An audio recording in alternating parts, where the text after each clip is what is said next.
તને કીધું એ સમજાતું નથી હે? એ બધાની કાંઈ જરૂર નથી.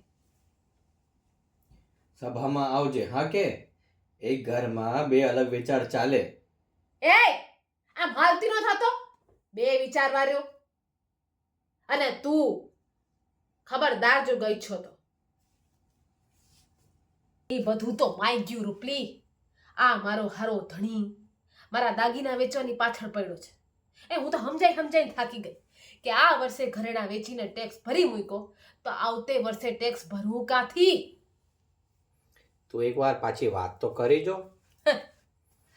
વર વાતનું વતેસર કરી નાખે પણ સમજવું એ તો એના સમજની બહારની વાત છે. એટલે મેં તો બધા દાગીના હંતાડી મૂક્યા.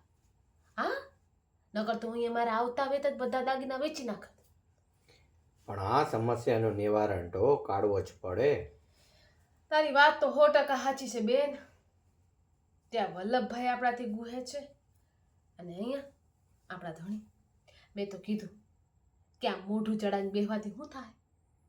પણ આપણા મરદ એને જરાક મગજ શાંત રાખીને વિચારવાની વાત આવે ને એટલે આમ બુદ્ધિ સાવ બેર મારી જાય છે.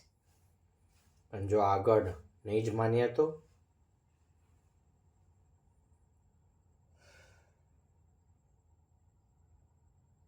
આ નિરાશાનું નિવારણ તો લાવવું જ રહ્યું ને પછી સત્યાગ્રહ તો કરવું જ પડે.